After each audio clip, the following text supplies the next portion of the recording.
Damn Weird. Number 48. Catrinas. Now this is one I had someone ask me, which I didn't know anything about at the time, so I looked them up and they informed it was another type of ghost from Mexican.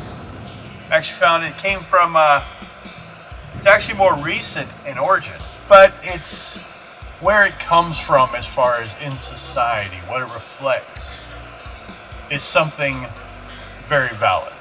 So here we go.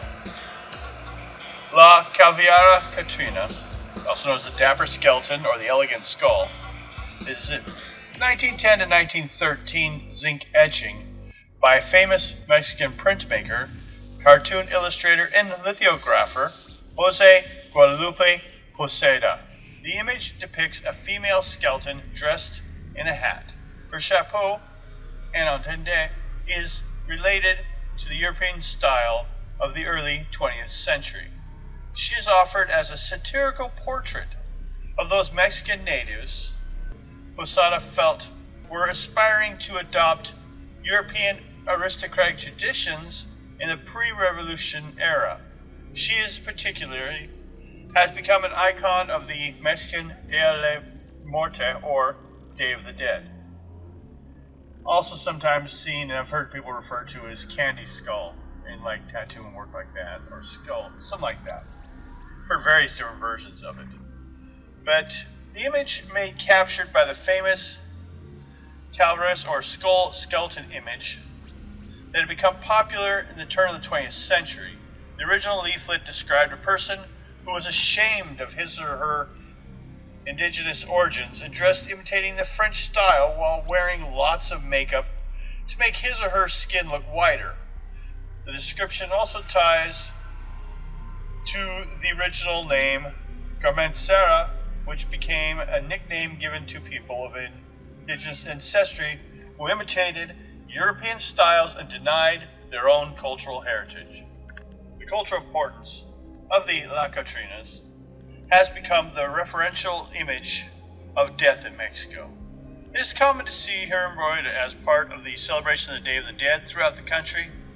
She has become a motive for the creation of handicrafts made from clay or other materials. Her representation may vary, as well as that of the hat.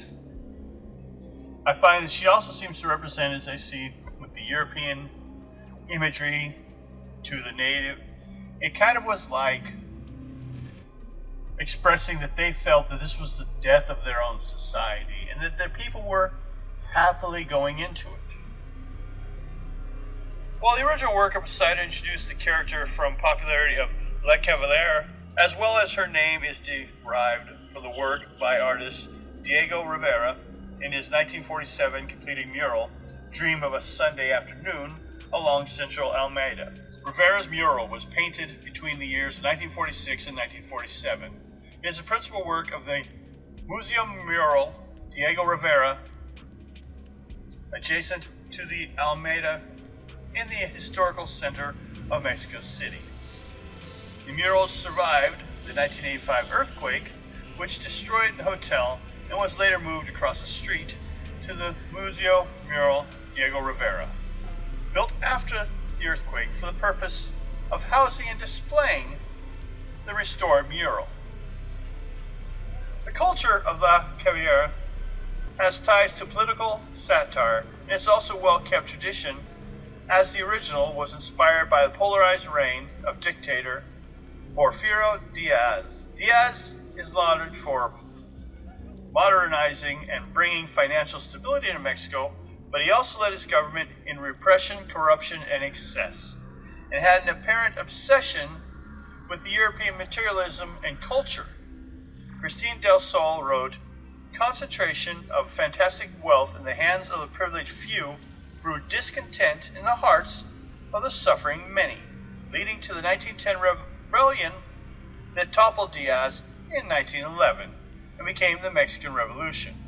I find a lot of these terms and these words I'm obviously butchering, but it doesn't mean I'm not any less amazed by actually something I saw every day reflected in society, but really had no origin or understanding of it until I went to look into it. She also symbolizes the contrast between the upper and lower classes, for times were cruel. The social classes were extremely segmented, and the highest class was the most fortunate, enjoying many privileges. In contrast, the lower classes were nearly invisible. Explain and rescue the folklore of worshipping the dead, while showing this off to high society. Jose Guadalupe Posada made caricatures of death. One of these drawings became this famous one, with an elegant hat, though commonly represented only with the head and the bust, with a sophisticated and skeletal essence. The Cavalera, though, also ties to the past heritage of the Aztecs and can be seen in various ways. The indigenous cultures of the skulls and the death goddess is common in pre-Columbian art. Lady of the Dead was keeper of the bones in the underworld, and presided over the ancient month-long Aztec festivals honoring the dead. Since the pre-Columbian era, Mexican cultures has maintained a certain reverence towards death, which can be seen as a widespread commemoration of the Day of the Dead, with Christian beliefs superimposed on the ancient rituals. Those celebrations have evolved into today's Day of the Dead. As for the Spanish heritage side of this, the death orientation of the monastic orders, Dance of Death, and the memento of mori traditions, it blended with the average Mexican stoic but far from humorless view of death. It should be noted that some find La Catrina to have a closer ties to the Dance of Death than to the possible origins of the Cavalera of the art of the ancient Mesoamericans, but I don't believe that, because the Mesoamericans traditions long outdate the Spanish, and it just happened to be their influences fit in nicely to the society that was there. It's like, hey, you believe in this? We do too. And they got along. The image of decomposed corpses depicted by the ancient Mayans in prints and various other art forms associated with the Day of the Dead. Everything from paper mache to perforated papers to sugars, chocolate, images of Cavalera is unmistakably humorous. The skeletons, often dressed in finery, move playfully and smile widely. In some ways, these animated figures are much closely visually to the European Dance of Death motif, in which limber skeletons lead, lure, or drag unwitting mortals to their death. Though these interpretations seem to ignore the full relationships the Mexicans have with death, as well as the macabre humor that ties to the cycle of life, death, and ceremony that the Aztecs had. It should be understood that few countries pay homage to death in the way Mexico does.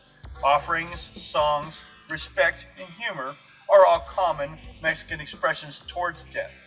European ties are therefore both of the comical effect as well as depicting the symbolic shell that Europe cloaked Mesoamerica in. But the natives' bones still lie within it. One of the most popular figures of the Day of Dead celebration in Mexico as kind of represents ghosts of Mexican culture. There's extensive and varied beliefs in ghosts in Mexican culture, and the modern state of Mexico before the Spanish conquest was inhabited by diverse people such as the Maya and the Aztecs. Their beliefs have survived and evolved. Combined with the beliefs of the Spanish colonists, the Day of the Dead incorporates pre-Columbian beliefs with a Christian element that made it acceptable at first and then became part of the mainstay. Mexican culture, literature, and films include many stories of interacting with the dead.